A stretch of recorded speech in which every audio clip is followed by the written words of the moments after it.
Alohu. Alohu. Eshadara Henolea Botenu. Abiyaramami Yiska Yako. Atapados Shuneka Pados Manushuneka Lamae. Washamane Shabbat Sophia Shabbat Dolotam Bini Oha. Behi Bene Shal Otidola. Kisa Sheshaman Sasa Sadaiwa Shamai. Where artists, my own Mandi Shabbat Shabbat. Balushuneka, Balushuneka, Balushuneka, Balushuneka. And she got left, and she got love, she got in the blow my head. Balushuneka, Balushuneka, my head.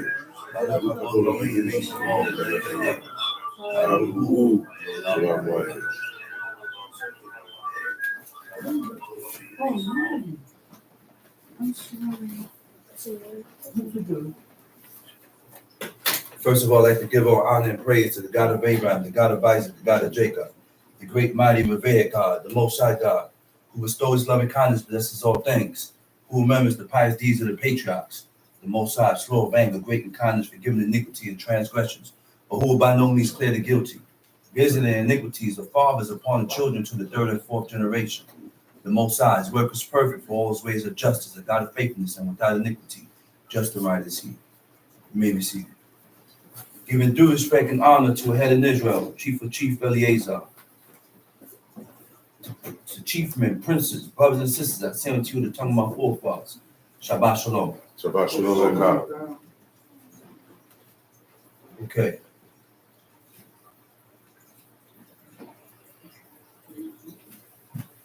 What are the ways of giving God thanks? What are the ways of showing God that you're appreciative? What are the ways to show your gratitude for the things that the Creator has done for you? What are the ways we can do that? The only way we can do that, the only way we can show our thanks to God is by fulfilling his laws, commandments, and statutes. Because you can't hug God. You can't kiss God. You can't give him a gift. You can't do nothing for God. And whatever you think that you're doing for God, he doesn't benefit from it. Okay? The benefiting, or who benefit from fulfilling these laws, commandments, and statutes is the person fulfilling the laws, commandments, and statutes. We are the ones that benefit from this, not God. So the only way to show God your gratitude is to fulfill his laws, commandments, and statutes. Okay? Now, you cannot show God your thanks. If you're hot, take the sweater off. That's why I told you don't put the sweater on. Stop. You cannot show God your thanks by going against the very same laws that we read here in the book. You're not showing God thanks. You're not showing God your gratitude. You know what you're doing? You're giving God your back. You're giving God your rear end. And you want God to understand why you're giving God your back. Why you made such a move to give God your back. But these are all tests. These are all trials. These are all tests and trials and tribulations. See, when you reach a certain level in life, God heightens. He heightens. You know what I mean by heighten? He lifts the level. He lifts up the level of your test, of the trial that's gonna move you. Yes. The test gets updated and upgraded. Because he already knows I can't test him with this. He or she gonna pass. So God upgrade the test. Your test and your trial have been upgraded. Don't succumb to the test. Don't succumb to it. Don't give into it. Don't allow what you're going through to cloud your judgment cloud your judgment, meaning it clouds your judgment, and now you're turning away from God unnoticeably. You don't even notice. You ain't going to even notice it when it happens. You know why? Because God has upgraded the test. He has upgraded the trial to what? To test your steadfastness, to test your worthiness, to test to see if you're do you truly have the determination to serve God. You have to get to a point. We have to get to a point that whatever trial or whatever test that God put you through, you don't turn your back on God. Acknowledge your fault and get back on track.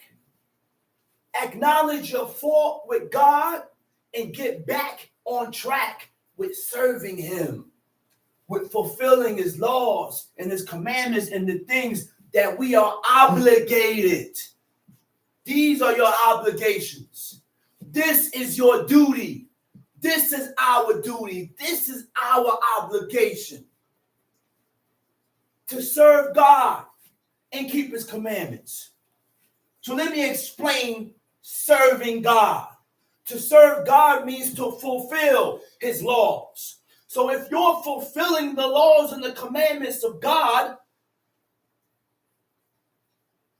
that doesn't make you evil. That doesn't make you evil when you fulfill the laws and the commandments of God.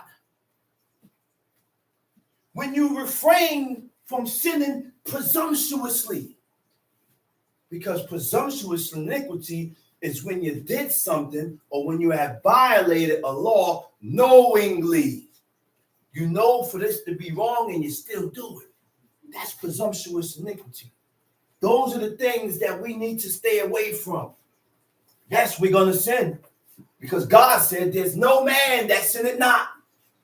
He said there is no man that sinneth not. But the one thing we don't have to do is sin presumptuously. And the majority of these laws, commandments, and statutes that we read here in the book can be fulfilled. The only thing that cannot be fulfilled in the book that we read about are sacrifices, the offerings, the sacrifices, the Jubilee law, certain uncleannesses. Certain uncleannesses, when you get unclean, cannot be done here.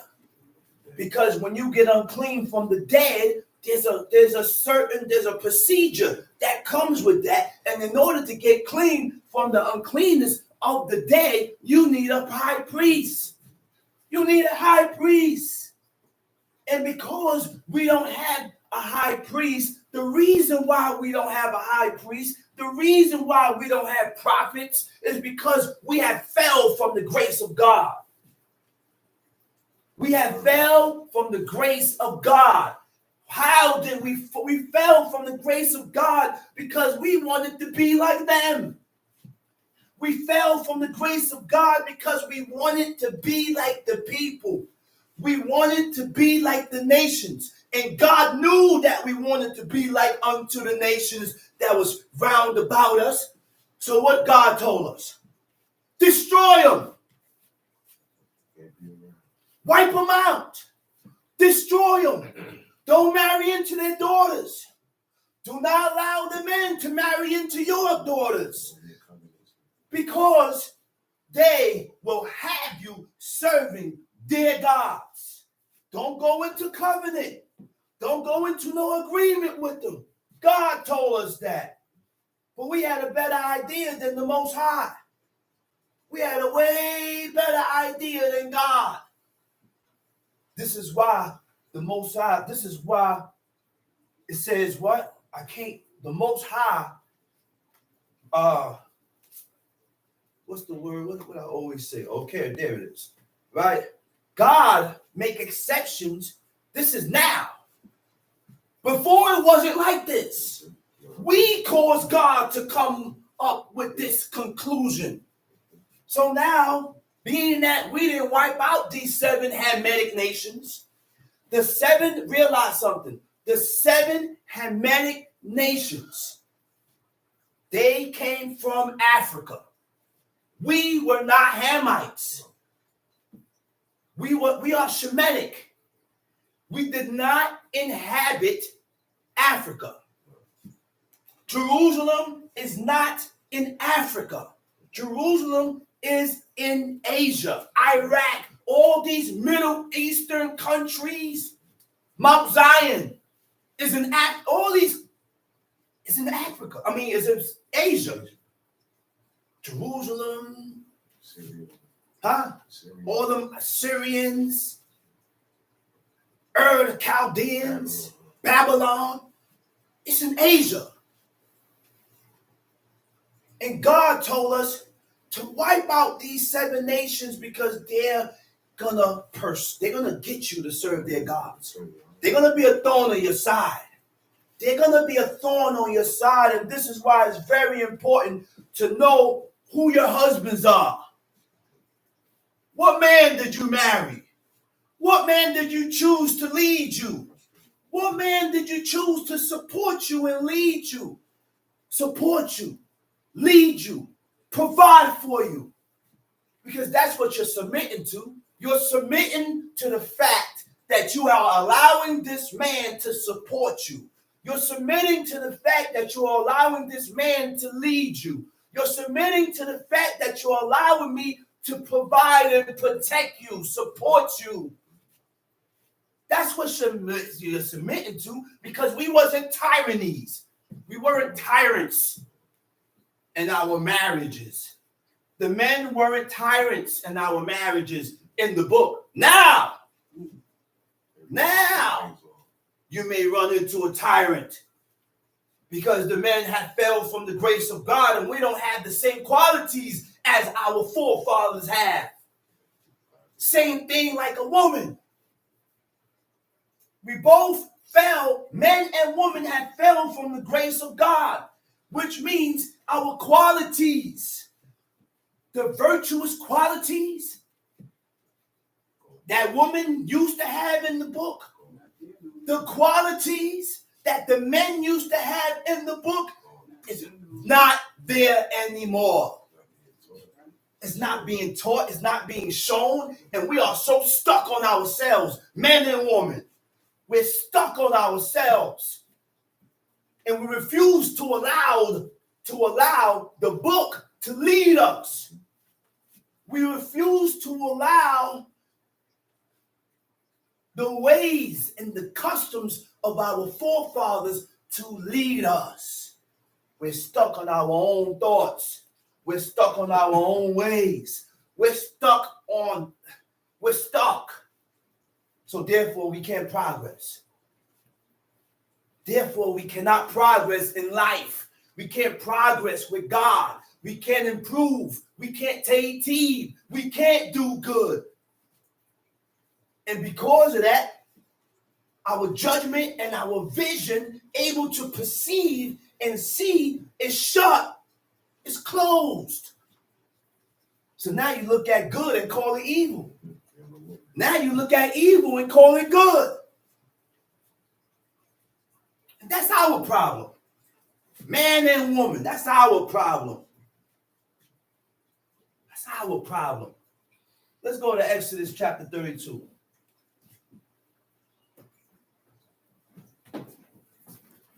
Exodus chapter 32. And when the people saw that Moses delayed to come down out of the mount. Now, Moses delayed to come down what? Out of the mount. You know what mount that was? Mount Sinai. That mountain was a hell of a mountain. A holy mountain. That mountain was a mountain that God chose to come down on. His whole presence came down on that mountain. This is why he's called I am that I am. I will be that I will be. That's why, and I will explain this further, because his presence, he can come down in whatever form or presence that he can, however he wants. And this is why he is called the Eternal One. That's why he's called God. That's why he's God. That's why he's called God. Not some white man, blue-eyed, bushy tail that's hung on the cross. Bright-eyed, bushy tail that's hung on the cross. And we say we don't serve. We're not Christians. We say we don't acknowledge and serve JC. But we follow after their ways and their customs, which makes you a servant of JC, of this deity. Once we follow, you don't have to be in the church. And this is why we have to be careful on our ways, our customs, our traditions that we have acknowledged. Because the ways and the customs and the traditions that we have acknowledged, you don't read it here in the book. Now, if you don't read it here in the book, it behooves you to stay away from it. Because guess what? God got a book. You don't believe me? A lot of people don't believe that. I said, God has a book. Yes. And if you don't believe it, then I'm going to show you where to go. Malachi chapter 3. Malachi chapter 3, verse 3, verse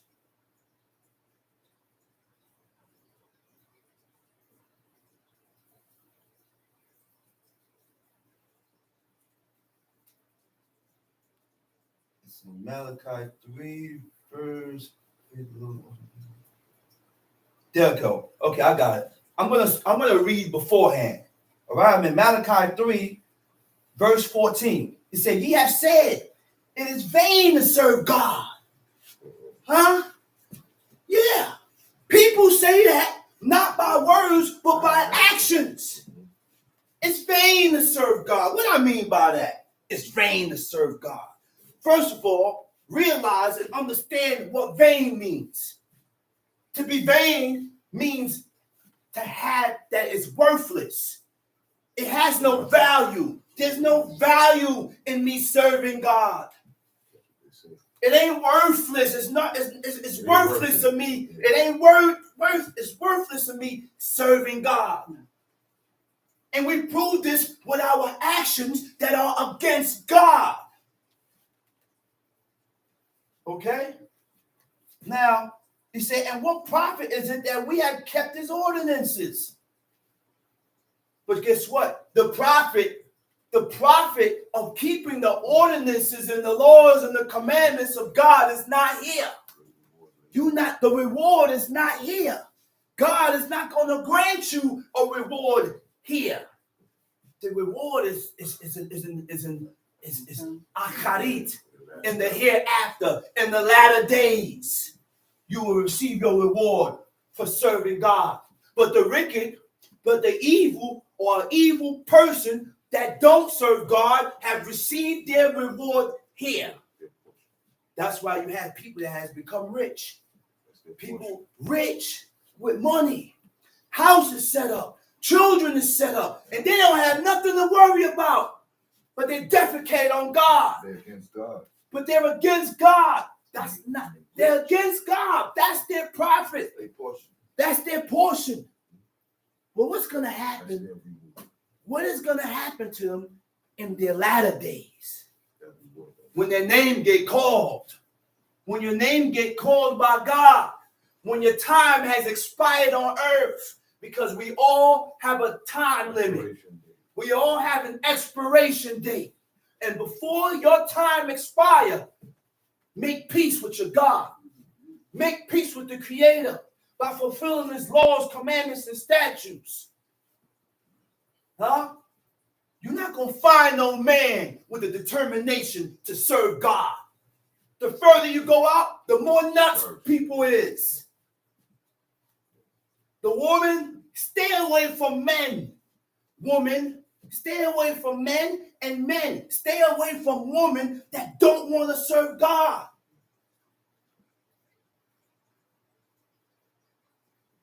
You know why? Because they're going to detour you. They're going to detour you and pull you away from serving God. Isn't that what God said?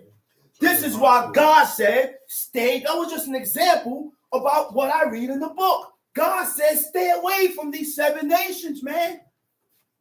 He said, stay away from them, man, because they're going to turn your heart. They're going to turn your son's heart away from following me. Yes, sir. They're going to turn your son's heart away from following. And because of the love and the attachment that the son has gained because of dealing with a woman, or the love and the attention that the woman had gained from dealing with the men, either or, they tend to make exceptions. They tend to make exceptions. Why? To please him or to please her. To please him or to please her.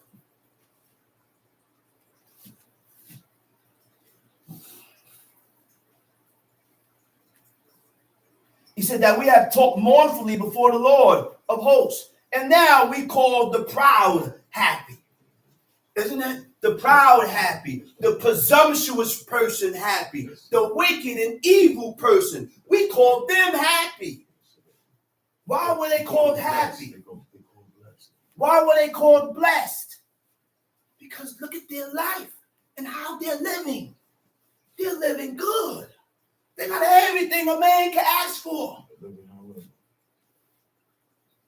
But their reward is not. Their reward is now. They got their reward. They're living peaceably. They're living good.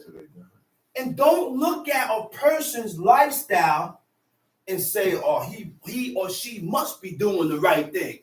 Then why are they doing right? Who said you're going to do right by serving God? Who said you're going to become rich? Who said this brings riches? There's trials and tribulations that go on in life.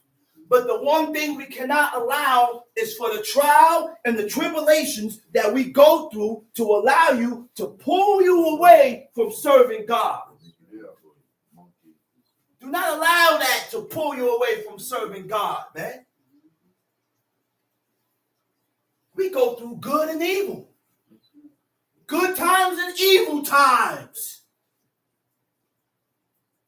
But we can't allow the evil times to pull you away from serving God. Pull you away because guess what? You don't know God. You didn't know God until the person showed you. So don't allow the evil to pull you away, contort and confuse your thoughts from the person that showed you who God was. That's life. That's life. That's showing you how to live. That's showing how to survive. That's showing how to progress. Knowing God is knowing how to progress in life, how to survive in life, how to live in life, how God and what did God prescribe for man and woman to do in life in order to gain his acceptance. In order to gain God's acceptance. Because when you do things contrary to what this is, you tend to go further out. Believe it. I say you tend to get pushed out further and further and further until you find yourself so far away, you're near the brink, and you think is of God. You think God is on your side. Mm-hmm. But he has built a wall. He has built a hedge because you stayed out too long. You stayed away from God too long, so he built a hedge. God has built an edge, a dam. You know what a dam is? A dam is a block that holds the water back because we took too long to get back in good graces with the Creator. We took too long to get back in good graces with God. And because we took too long to get back in good graces with God, now the wall is up.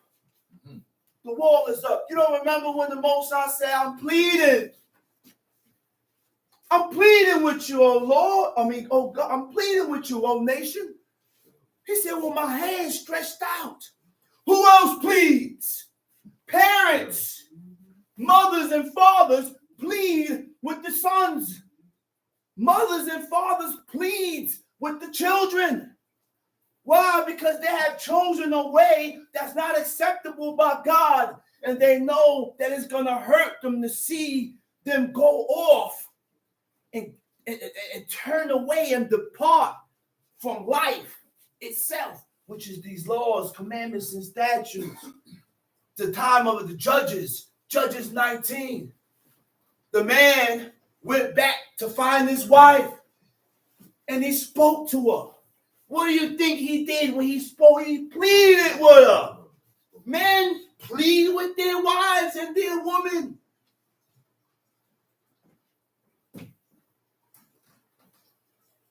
But we reject the pleading.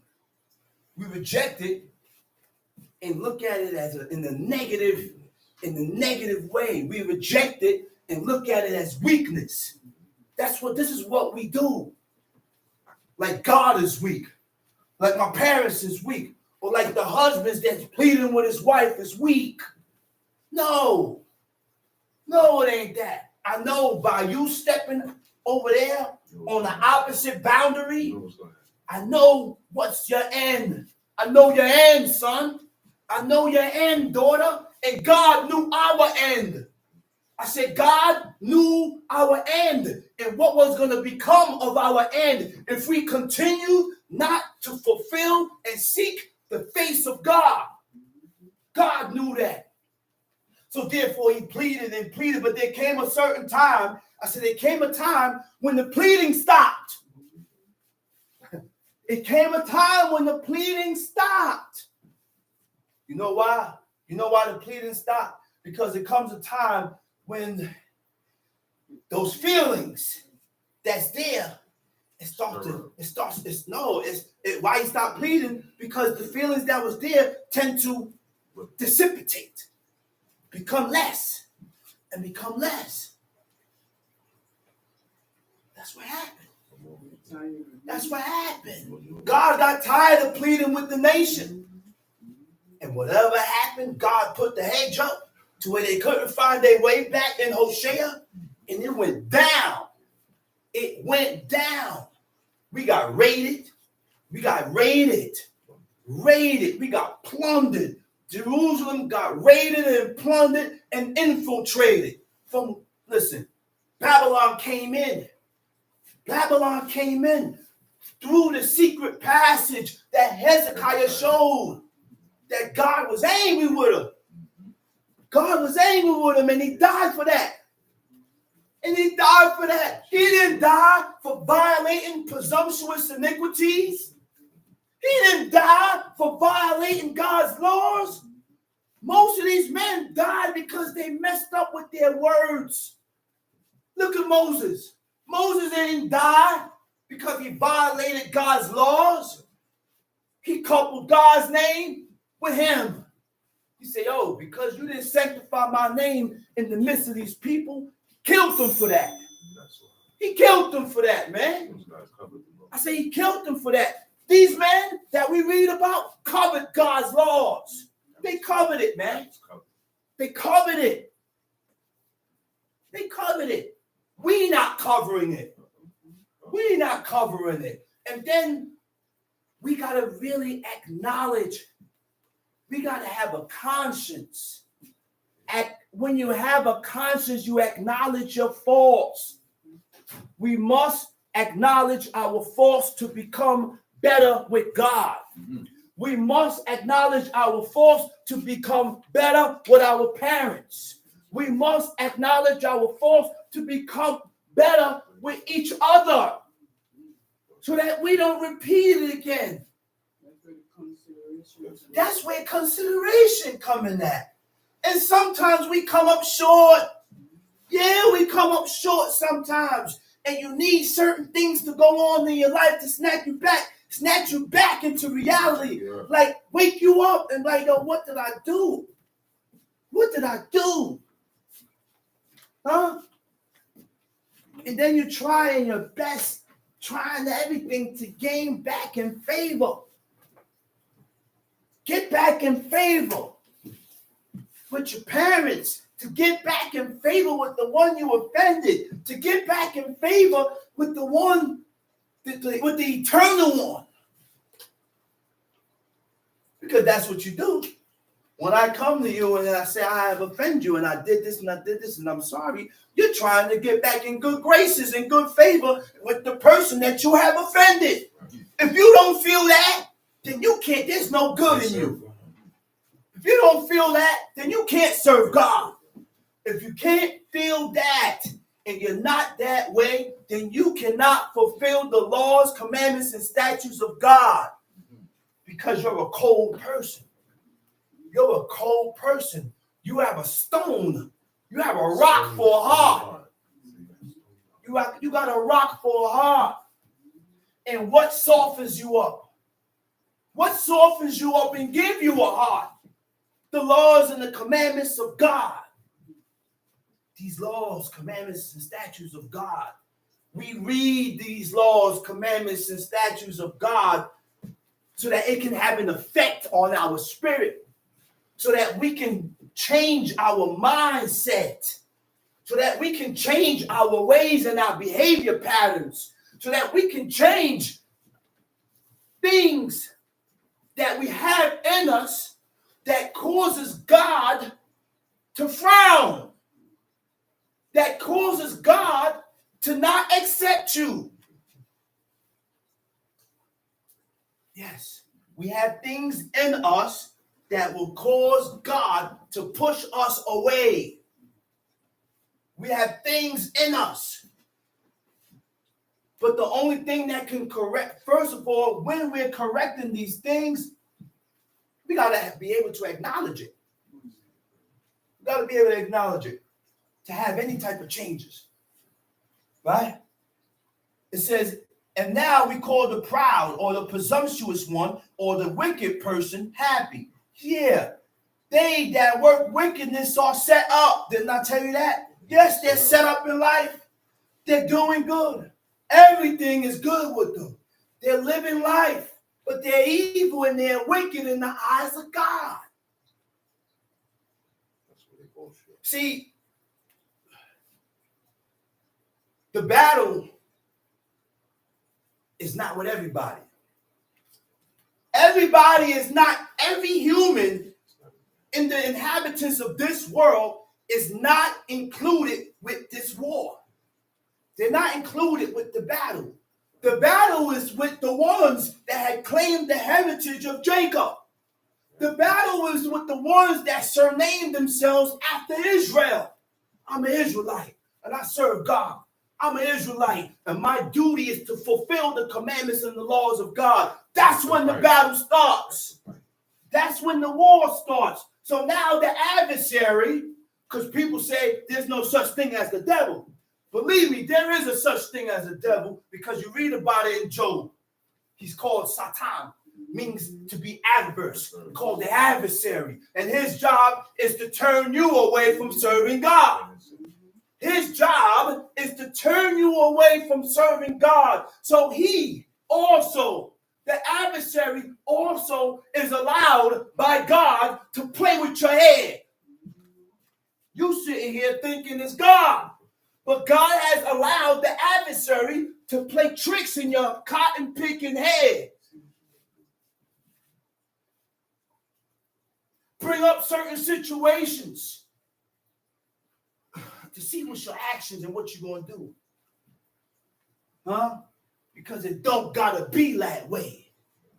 It don't got to be that way. And it ain't that way. But it was stirred up in your mind, and God has allowed the adversary to stir this up in your mind to see if you're going to choose God and his laws, his commandments, his statutes, or are you going to follow your own ways?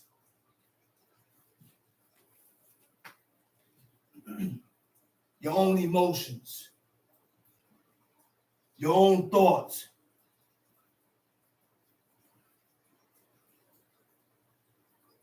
Right?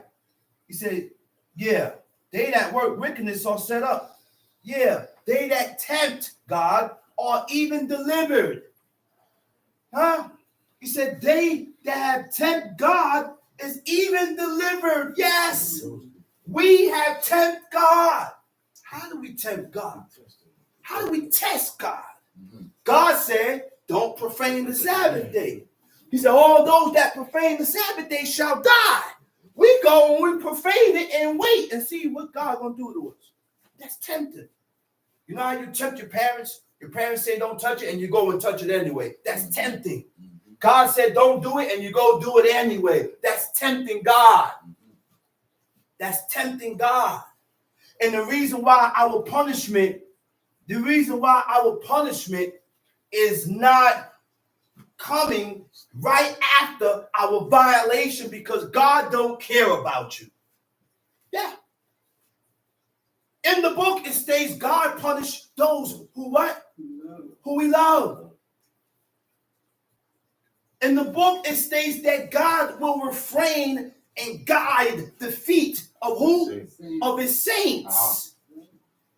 So guess what? There are still saints in the earth. There are still people in the earth with the determination to serve God. You can't tell me that. Listen, why do people look at you? I don't know your heart. And you don't know my heart. We don't know each other's heart. We don't. The only one that knows your heart is God. Is God. God knows your heart. God knows whether you're going to serve him or not. God knows when you're playing games. God knows when you're just here for, not here specifically, but here meaning in fronting it right in the way of life for a time. Here don't mean nothing. I ain't talking about here. You can come here. You don't want to come here. You can go to another camp. There are many camps to hold convocation in. But just don't stay away. Just don't stay away. You don't got to come here. You're not obligated to come here. But you're obligated to have a convocation. Well, I stream, brother. You're obligated to have a convocation. A convocation is the gathering of people. Streaming, leave that for the people that live in Arizona. People that live in Arizona that there's no camps, then you stream. Now, you've been living in Brooklyn having a convocation. You go and move to Arizona. You talk about it. And talking about, I got to stream. Talk about trouble. Don't put yourself in that predicament. I would never, me personally, I would never pick my stuff up and leave and go somewhere where there's no convocation and nowhere to hold a gathering and talking about, I got to stream. That part. I got to stream, brother. That no, part. brother. Now you are in every day, every 7th day that you have missed a convocation, you are in violation and God is writing you down in the book. God will write it down every Saturday until you find somewhere to go. That's right. God ain't going to accept the fact that you said, I live here and I can't convocate. No, brother. You was in a spot where you could have had convocation and you left. You put yourself there. You put yourself in that predicament. I said, you put yourself in that predicament.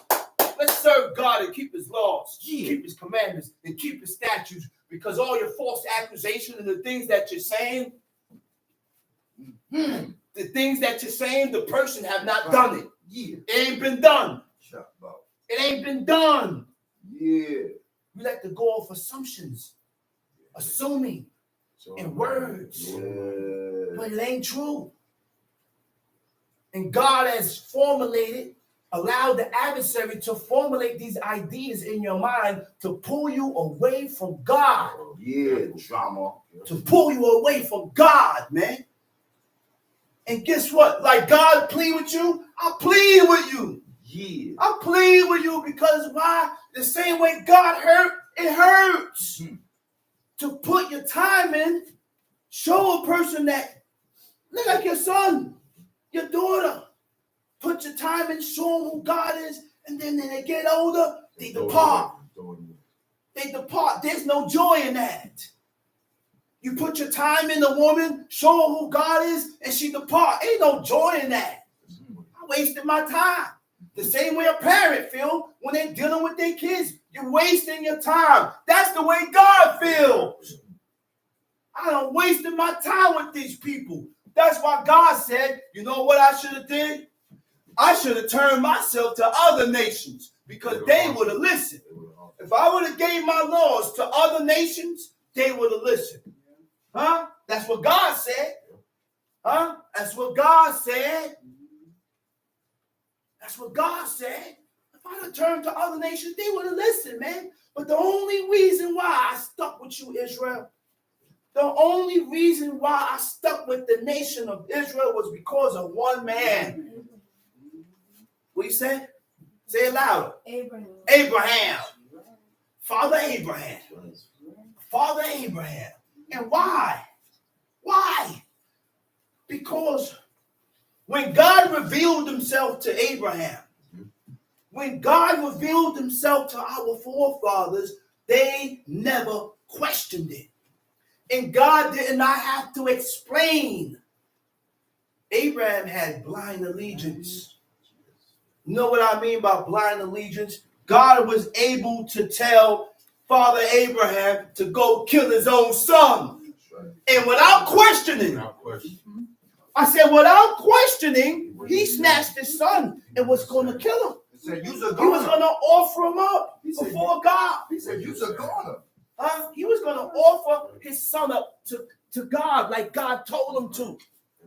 It was all a test. Wait, listen, man. We got to realize something. We got to realize something, man. When God tests us and put us through certain situations, it's to test our determination for God, to test our worthiness, to test our faithfulness. Is this person worthy of serving me? So he conjure up certain things in your mind, make you believe it. Make you believe it. Because Abraham believed it for real. Father Abraham really believed that God was going to make him kill his son. It was no doubt in his mind that Abraham was going to kill his son because God told him to do it. But you know what?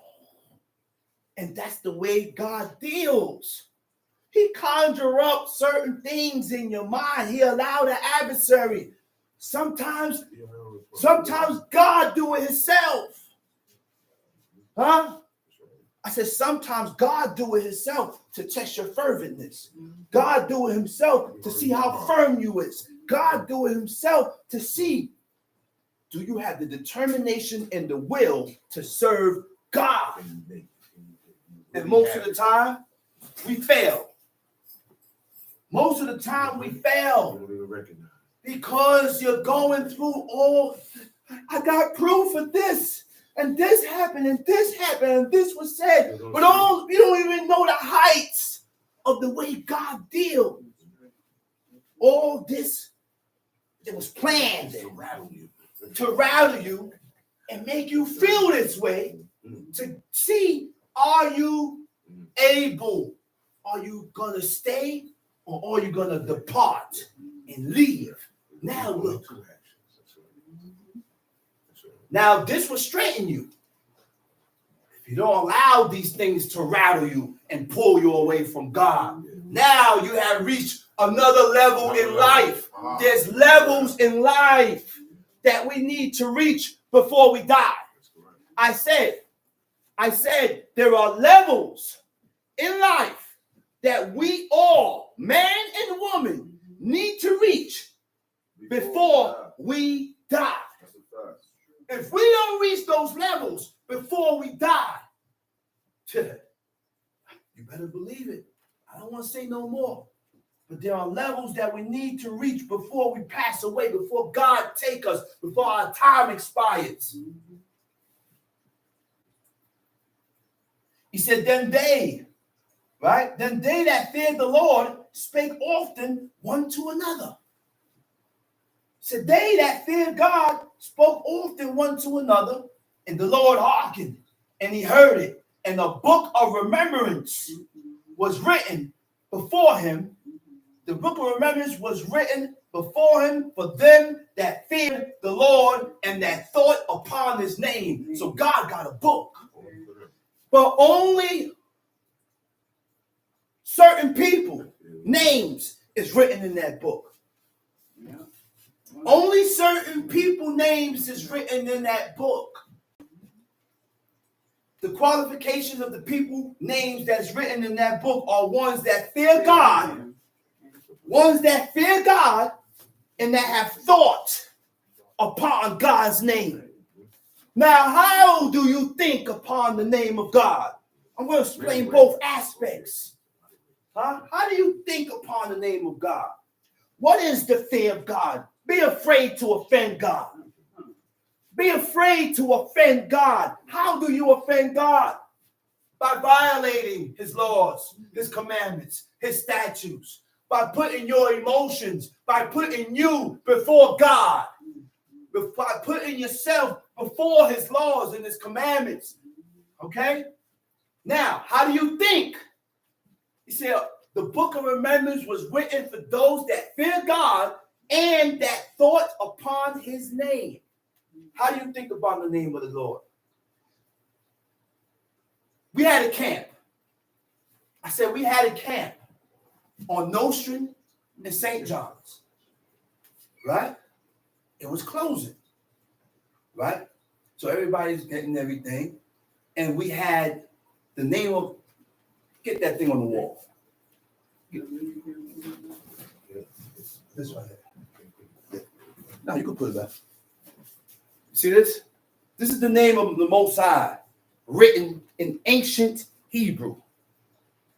That's the name of God, written in ancient Hebrew. This was on the floor. This was on the floor.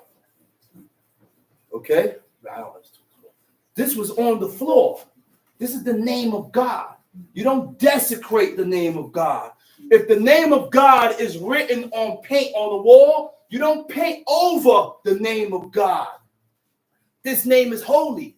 This name is sacred. And you got to protect this name. If the house tends to burn down, before I get my clothes, I must retrieve these names. God's name. That's how holy it is. Huh? And this was on the floor. And nobody thought about it but one person. Huh? So because of those actions, the people that have not thought upon the name of God has been detoured and turned away and pushed away from serving God. That's right. Because everybody that left that camp has turned back to their own wanton ways. That's right. Why? Because you haven't thought upon the one name. That's right. You haven't thought about God's name. Yeah. So when you think about God's name, you don't mention it constantly. Regularly. You don't mention it regularly. Yeah. You don't use it common. Talk about it. There's a thing called intemperate. There's a thing called intemperate swearing. It says right in the Apocrypha, and it says, "And make not thyself accustomed of using the name of God." What's wrong with people? You hear that? What's wrong with people? He said, "Do not accustom yourself of using the name of God." And I am not saying this off the side of my face. Okay, I'm going to read it for you. Talk about it. Right? It says, "Accustom not thy mouth to swearing, Yeah. Why every situation you gotta swear? Oh, I swear to God. I swear to God. That's not gonna make me believe you because you're too quick of swearing. You're too quick. You always want to swear and want to be, and you know why we quick to swear? Because I want to seem right in your eyes. That's a person that does it often. But when a person that don't swear often and he swear, nah, he don't usually swear. He's speaking the truth, man. And that's when we really swore. When God, when we were supposed to, it was mentioned in the book. We didn't swear for everything. Only on certain situations. It said, accustom not thy mouth to swearing, neither use thyself to the naming of the Holy One. Come on, you hear that? What's wrong with people? So what that mean now? That means you can't say it in prayer. Yeah. That means you can't say it in songs. That means you should not be saying it at all. He said, don't make thyself accustomed to using the naming of the Holy One, the naming of God. I don't mention that name. I say the God of Abraham, Isaac, and Jacob. I say El Shaddai, which is God Almighty. I said Adonai. That's right. I said the God of my fathers. That's right. I said the jealous one. That's right. The eternal one. That's right. I am that I am. That's Aaron, right. Moses said, what name should I use? You don't think he knew about Yod He Wad He? But he knew not to mention it. He said, what name should I use? And God ain't tell him Yod He Wad He, because those names, that name did not have vowels. Come on, man. That's the incommunicable name. Come on, man. That's a name that we should not be using. Yo, hey, wow. And God told him, he said, when you go there, you tell him, I am that I am sent. I'm going to explain that. That's why, listen, man, I'm going to explain that. I have no doubt. I have no doubt that Chief Shammah, is not serving the true God. Oh, yeah. Same I have no doubt. Same here. I said, I have no doubt that I'm doing the wrong thing. I have no doubt. This is the truth. I have no doubt, man. And I can only get better. I can only get better from here. There's no time for me to be getting worse. There's no time for us to be getting worse, because you can put yourself in the predicament that caused you to get worse with God. You don't put yourself in the predicament to cause yourself to get worse with God, because you allow the trials and the tests and the tribulations that conjured up in your mind to detour you away from serving God when this person was showing you. You're gonna screw yourself up. You need a guide. I say you need a guide. You know who my guide is? My guide is God. That's my guide. My father's gone. He can't guide me no more. And he told me, in order to gain your strength, he said, you need to suck strength from me. That's right. Suck that determination from me. Suck that. Get it now before I go. Now you have to be a strength to your wife and your children. I got to transfer the strength to my wife. I got to transfer that strength to my children. Huh? And by the time my father's gone, his wife must retain that strength from her husband to keep going strong in the laws and the commandments of God. That's why the sister who did? And she had a cousin who did is one. And Esther was another one. Both of these women's husbands died. And these women were strong. Yo, Esther and who did was strong, virtuous woman. They had the strength of God in them, man. A womanly stomach, a manly stomach, woman with a manly stomach. She followed the order and the commands of her husband, which allowed her to be strong. Huh? So let's go back to Exodus 32. Exodus chapter 32. Uh-huh. And when the people saw that Moses delayed to come down out of the mount. Now, when the people saw that what? That Moses delayed to come down from the mountain. Moses went up to get the tablets. In another part of the book, it said, God, he said, those tablets, he said it was written with the finger of God. Now, people say it don't actually mean finger. It don't actually mean his back, because God is a spirit. That's why he's called I am that I am. I'm going to explain that later. I said, God said, I am that I am. Tell him that I will be, that I will be, I will be. So when God said, I will be, that I will be, at any given time, it changes. I can show you my back. I can switch it up. Then at one point in time, this small, I could look this small and sit in the mercy seat. That's between the two cherubs. And then another time, my glory could come down in the cloud. My glory could come down in the cloud and cover the entrance of the tabernacle. While the people are sitting in their tents, looking on. That's the God I serve. man. I said, that's the God I serve. Jesus cannot be compared. Allah can't be compared. None of them deities can be compared to the God I serve. None of them. I serve the true and living God, man. I serve the true and living God. And guess what? By me serving this God, there's no way. God said, the angel told Ezra, he said, don't compare yourself. He said, don't compare yourself, Ezra, to the people. Don't put yourself in that bracket. So guess what? I ain't putting myself in that bracket. I'm not putting myself in that bracket because I consider the laws of God. I consider God's laws. Okay? And because I consider God's laws, I consider people. I consider people. Yes, I consider people. God has stirred this idea in your mind to pull you away. Come on, man. That's a fact. I serve God, man. I serve God. That's a fact. Huh? Big fact.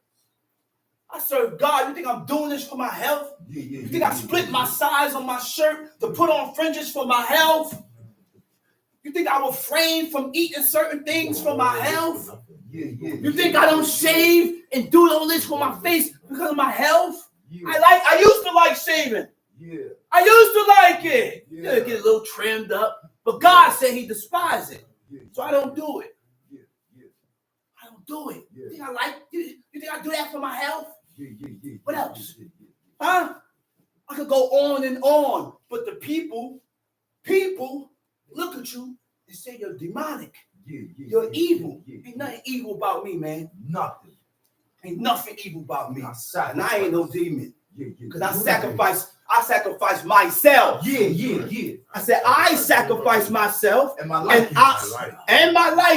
I like that. And the things that I like. And those are the things that we as a people, we must sacrifice ourselves, our likings to serve God. Talking about, man. To serve God, man. That's a sacrifice. And when you sacrifice yourself for God, you gain the attention. That's how you gain the attention of God. Because you don't sacrifice your doings. You don't sacrifice yourself to serve God, to fulfill the commandments and the laws of God. Monkey. Talking about. That's going to grab his attention real quick. So that's why when people say certain things, like God don't have a back, he didn't show him his back. He's called I am that I am. I will be that I will be. Huh? Let's read. The people gathered themselves together unto Aaron and said unto him. The people gathered themselves to Aaron. It wasn't one. It wasn't two. It wasn't three. It didn't mention how much, but it was a hell of a gathering. It was a mob. And this tells me one thing. Let's read it. Let's hear it. They gathered against Aaron. Look what they said to Aaron. Said unto him. Look what they said to him. Up. Get up. Get up. They can commit. Wait. They done commanded him. He said, man, get up, man. They mobbed him. It's a mob. Aaron's by himself.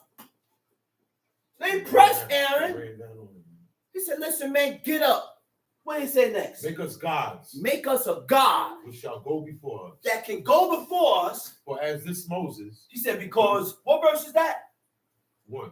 Okay. He said, because this Moses, this guy here, the man that brought us up out of the land of the Egypt. man that brought us up out of the land of Egypt, they didn't even say God.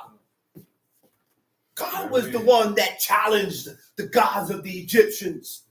God was the one that defeated and plagued and defeated the gods and the idols of the Egyptians. But yet we want to serve Apis, the bull, which is in honor of the sun god because the bull had a sun disk. The Egyptians had many gods for many different things. They even had a god for a Nile River. That's why God put blood and flooded the whole Nile River with blood. They had fertility gods. That's why God allowed locusts to come through and swarm their fields and eat up on the crop. They even worshiped the animals and the cattle. So God caused a murrain, a disease, to come amongst their cattle. Every one of the plagues was in defeat of their gods. The last one, death for the firstborn. The firstborn was supposed to be set up to be the next Pharaoh. And every firstborn in every house died. Now God told the nation of Israel to put blood on their side posts and on the lintel so that when the angel of death pass over, that's why it's called Passover. When the angel of death pass over, he will pass your house because you got the blood on side posts and on the, that's not in symbolism to know Jesus. The lamb is not in no symbol for no JC. Where do we get this from? Where? And we are the same people that want to worship the sun. We want to worship everything else except what we're supposed to be worshiping and acknowledging as God. Because we can't see God. So therefore, this is the only God you can't see. Hear that? I said, this is the only God that you can't see. This is the only God without a beginning. This is the only God without an end. To him belongs strength and dominion.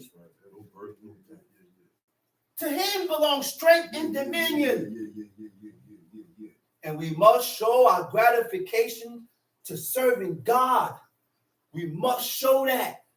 We must show that by fulfilling his laws, commandments, and statutes, because there's gonna come a time. There's gonna come a time. Look, see the door open? There's gonna come a time when the door is shut. That's right.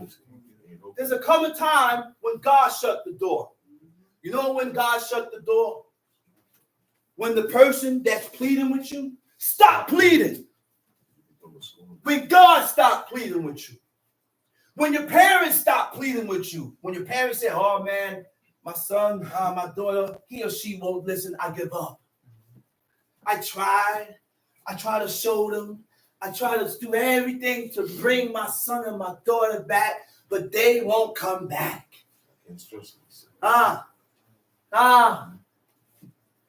The pleading, when the pleading and the begging stop, be careful. That's when the door shuts. Yeah.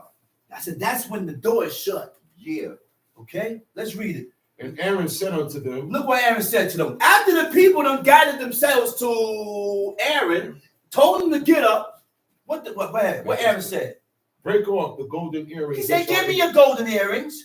In the ears of your wives. In the ears of your wives. Your sons. Of your sons. And of your daughters. And of your daughters. And bring them unto me. And bring them unto me. And all the people break off the golden earrings. They broke off the golden earrings, which were in their ears, and they brought it to Aaron. Does this sound like cave people? First of all, this is our history, man. This ain't no history. Aaron wasn't white. That's what they show on TV. Moses and Aaron was white. Abraham, Isaac, and Jacob was white. Adam and Eve was white, which is a bona fide lie. Cotton picking lie, because God created Adam from the dust of the ground.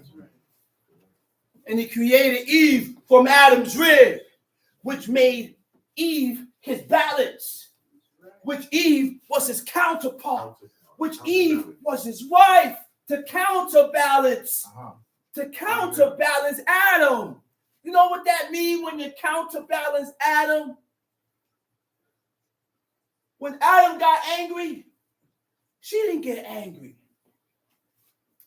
When Adam got angry, she pacified Adam and said, babe, don't get angry. Counter! Be a counter to me and level me out, because we have a flame in us. We have a flame. We have a flame in us that needs to be quenched and enlightened. And the only one that can do that is your wife. The wife can do that. I see many times my father flare up, and the only one that can calm him down is my mother. Okay, Chief Eleazar. That's what she called him. She don't even say the whole Eleazar. She said Chief Eleazar. Okay, Chief Eleazar. And she talked and she talked and she talked and she talked, and she calmed my pops down. She was the counter. She was the balance in his life, man. Sometimes that's all she said. Look, you say okay there. You know what my father said? Okay there, homie. Okay there, homie. Okay there, homie. I miss that man so much, man. I miss that man so much. Blessed be the name of the Most High God. He knew why. He knew why, you know? And he know what we need. That's right. He now dropped it on us. The counter was your wife, man. Contrary, meaning opposite. She was opposite to me. My woman is opposite to me. We can't be the same because we're going to clash. We're going to clash.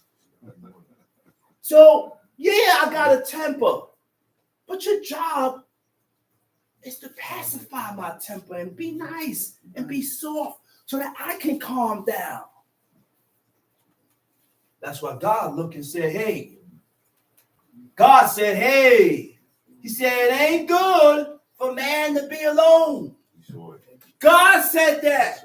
Adam never complained about being alone. God said, hey, I see this guy is alone, man. And it ain't a good thing to be alone. Come home to an empty house. Yeah. No children, no wife, nobody there. Only noise is you. The only noise you make is you. And every little sound you get up. Loud. Every little sound you get up and think that somebody's in the house. Man, listen. Man, you're not loose to it, man. You know what I mean? Telling them in the house, I hear crrr. I said, man, what's that? It sound like steps. So let me get up and run down the stairs. Say, hey, who's there? Nobody there. Ghosts. Ghosts. God said it ain't good. It ain't good for man to be alone. So he created and made Eve. A counter. His wife. And God did not give her that command until after she violated. I said, God did not give her that command until after she violated. How did she violate? By not putting God's command first before the serpent. I ain't going to say it's the devil. The book says a serpent. And this is in comparison to when the ass spoke. Remember the time with Balaam? When Balaam was riding the ass? And Balaam kept beating the ass because it was a narrow path. And he beating the hell out the ass. Because the ass is going through a narrow path. He can't make a left or right. But the angel, his eyes, the ass eyes was open that he saw the angel in front of him. He ain't going to pass that angel. He's not even aware of the sword. The angel, the presence of the angel was there. So he's like, man, I ain't going nowhere, man. I'm not advancing. Balaam can't see it. So he's beating the hell out the ass, beating him. Next thing, God opened the mouth of the ass. He looked at Balaam. Must have turned his head. He said, man, haven't I served you all these years? Served you all these years. Why you beating on you? Yo, that's a lesson in itself, man. Wait a minute, man. Yo, man, listen. I feel like crying. That's a lesson in itself, man. You know why? I say that's a lesson in itself because we serve. We serve. What I mean by we serving, right? I have served my children. I serve my children. I serve my wife. How do you serve your wife and your children?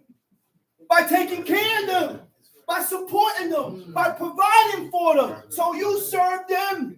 Now, years pass, and you come up with all these assumptions. The children look at the father and say, you never loved me. The daughter look at the father and say, you never loved me, but I served you for as long as you lived on this earth. Or they disappear. The wife look at the husband. You didn't love me. You don't care for me. But everything I did, I served you for however duration of the years that we've been together, and you look at me and say, I don't care and I don't love you. And then you base the situation upon one thing. Say, oh, you don't love me. Look at this, look at this, look at this, look at that. That's why the kids in the book held their parents down. And this is why the children and the wives, They ain't go nowhere. in the book, did not go nowhere. They showed the epitome of loyalty and faithfulness. They showed the epitome of loyalty and faithfulness. They had our sons, bro. It was grown men. Grown men. What they rocking? Right. It was a lady named Hannah and her 7 sons. Come on, man. She had grown men. Come on, man. Grown men with her. And Come guess on, what? man. Those men did not go and get married. Yeah. After the death of their father, they stuck around. That's right. Jacob had 12 sons. Yo, man, yo, And each and every one of them had tents. yo, man. But guess what? They stayed in the vicinity. They stayed in our area. I had a chance to move to Jersey. Fact. Say it again. And I had a chance to get a better house in Jersey. Say it again, drop. But I didn't move to Jersey. Why? Because my mother's still here. Say it one more time. And I need to get here in 10, 15 minutes when I'm called upon. Yeah. I need to get here quick. Monkeys. When my mother called me, Shama, I need you now. What? G. Or when one of my brothers called me, yo, something happened with Ima. I need you now. I'm able to jump in my car and get here in 10, 15 minutes. You talking about? So I got to show my loyalty to my mother so that I'm able to show my loyalty to God. Monkey. I got to show my faithfulness to my mother so I'm able to show my faithfulness to God. I got to show my loyalty and my faithfulness to my father so I'm able to show my loyalty and my faithfulness to God. Yeah. Because if you can't be faithful and loyal to what's before you, you can't be faithful to God. You ain't faithful to You God. didn't know how to serve That's a God fact. until I showed you. That's a fact. You didn't know what faithfulness to your parents is until I showed you. You didn't know what loyalty to your parents until I showed you. Yeah. Evil that don't come from evil minds. Yeah, say it again, drama. I said that don't come from evil minds. Get that out of your head, bro. Get that out of your head, man. That don't come from evil minds. What evil? Let's read it. Man. Verse 4. Verse 4. And he received them at their hand. He received them at their hand and fashioned it with a graving tool. With a graving tool. Aaron is fashioning this God that he's doing, that he's creating, not creating, that he's forming. Because the only one that creates is God. Right? Go ahead. After he had made it a molten calf. A molten calf. They say. Now, a molten calf is what? In the Hebrew, it says, Egel Maseka. Egel is a calf. Maseka is the mask of a calf. The mask of a calf. And this is why we don't wear masks. We don't wear masks. Because it's an origin it's an Egyptian origin. And this should tell you one thing. Our forefathers have not left off from their past. This is why they was able, even being shown the glory of God and the power of God, they was still able to revert back to their past. So even though you may show people who God is, it ain't guaranteed that they're going to stick because they have not let go of their past. In order to stick with God, I gotta cut the navel cord. I gotta cut the attachment. And when you're cutting the attachment, it takes a lot to cut the attachment. When you're cutting the attachment, I gotta separate myself from people that don't want to serve God. I gotta separate myself from things, objects, and things that has to do with you serving God. This is why people go back. Yeah. The first sign of going back is going back to your family. Yeah, going back to your family. That's what God said. I said, that's what God said. That's what God told Abraham. God told Abraham to separate himself from his family. That's right. God told Abraham to separate himself from his kindred because you was the only one I'm going to show myself to. That's right. You was the only one I'm going to show myself to. You was the only one that is capable of serving me. So I need you to separate yourself from this one, everybody over there, because they can't serve God. So when Abraham left, you know, the one person he took with him was Lot. And the only reason why he took Lot with him, his father died. His father died. Yeah, Lot's father died. And Abraham was a father to him. So he took him with him. But when we come to serve God, we must separate ourselves. I have sisters and brothers that I don't go around. That's right. I have relatives that I don't go around. That's right. You know why? Because the word family don't exist in my vocabulary. That's right. When it comes to God. Yeah. I can't make you think that way. That's right. That is a level that you have to get to. That's right. You got to get that yourself. Sometimes you may never get there. Yeah. But I am able to separate myself from aunts, cousins, nieces, nephews, brothers, and sisters that don't want to serve God. Say, why? Because my determination is to serve God. And my love for God is here. That's right. You can't tell me my love for God is here. That's right. Huh? That's right. Family what? Huh? God ain't no family. Huh? Yeah. Family's out the window, out man. the window and ran over by trucks. Talking about. Where we at? And Gail Maseka. So now he's making a molten calf. Now this molten calf originated in Egypt. Okay? What verse we at? The ending of 6. Okay, four, good. 4, ending of 4. Good. This molten calf originated in Egypt. This molten calf was a deity that the nation of Israel had not fully let go of. When they came to serve God, when they left Egypt, a part of their past came with them. Was still there. To serve God, we must let go of our past. I said to serve God, we must let go of our past so that we don't go back. To serve God, we got to let go of our past so that we don't revert back after every negative reaction that happens in our lives, because our lives is filled with positive and negative reactions. But the thing is, what do you do when these negative reactions occur in your life? Do you use this negative reaction to cause you to detour from God? Is that what you do with the negative reaction? Yeah. You detour and turn your back on God? Yeah. No, I ain't turning my back on God. Yeah, but you're turning your back on the one that showed you who God is. Because without that person, you would never know who God is. No. And God didn't bring you to this person to show you who God is for nothing. There are qualities. I said, there's qualities in you. And there's good in you. To where God see fit and say, you know what? Let me give him or let me give her a chance. That's right. So that you cannot say that I was not told. Do not look for things to get better. That's what people do. And that's what people are looking for. Don't look for things to get better. We need to look at the situation.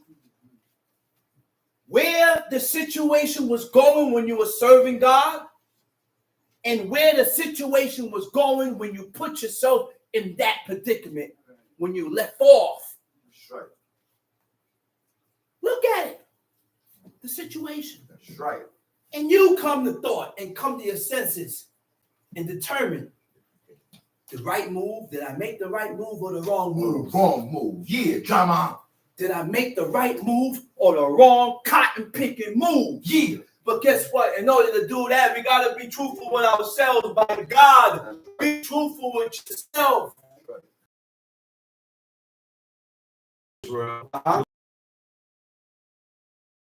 These be thy God. Right? Right? Yep. In fact, the man of a calf.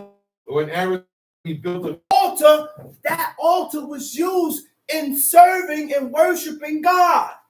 You know what else could be an altar? This little small desk could be an altar. Yeah. Depending on what it was used for. To where I have went to certain people's houses and they had this little small night table with pictures and candles and water and the picture that's dead, the person is deceased, or sometimes they may have a deity there. You cannot use that nightstand because you don't know what that nightstand was used for. And this is why we don't use secondhand furniture.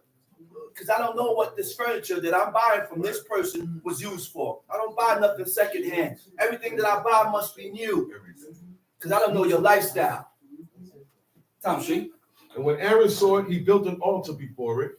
And Aaron made proclamation and said, tomorrow is a feast to the Lord. He said, tomorrow is a feast to God, Tom So Sheep. they rose up early in the morrow. They rose up early in the morning.